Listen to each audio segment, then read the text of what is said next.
Right, magandang araw mga ka-tracker. Ikutan lang natin itong brand new unit. Ito po ay Hino 300 series. 4-wheelers lang siya. May capacity na 4,490 yung gross weight. 2,245 yung net capacity.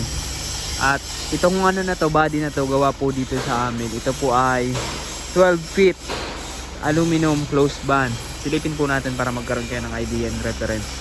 Maganda, ito yung bagong labas na 4-wheeler ng Hino. Ayan, 6 stud siya, naka brake drum, tapos malalaki yung stud. Ayan, kung makikita nyo po, diba, mags yung rim. Tapos yung sukat ng gulong is 235 by 65 R16. Ito yung loob, brown leather yung seat saka yung dashboard.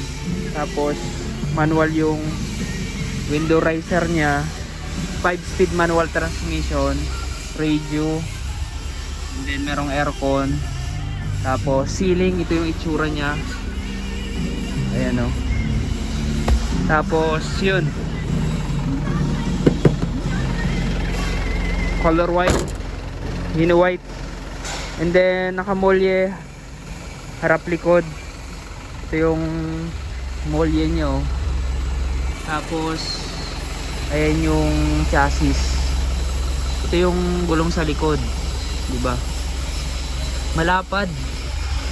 Tapos ito naman yung gawa namin dito na 12 feet close band. Ayan o, checkered plate yung step board. Tapos guard na rin yung tail light nya. Ito yung pinto, steel yung ginamit na lock sa pinto. Tapos LED clearance light, gilid saka sa taas.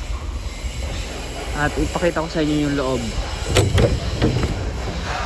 Yung panel ng close band sa loob, naka plywood panel. Ayan, steel flooring na rin siya. Ayan, diba? Pero kung gusto nyo naka aluminum or steel yung panel, pwede naman. Ano lang yan, papatungan lang yan. Yung yung plywood, papatungan ng aluminum or GI. Pwede po yan. Wag na. So ayan, ilalabas na namin ngayong araw.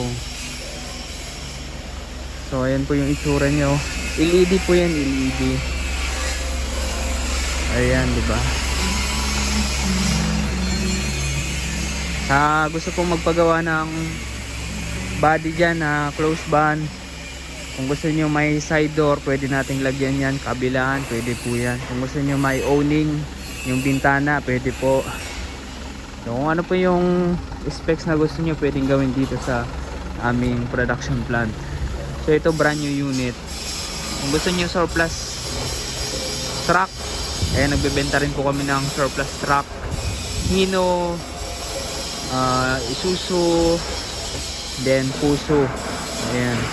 So chinecheck na ng aming guard kasi i-deliver na namin.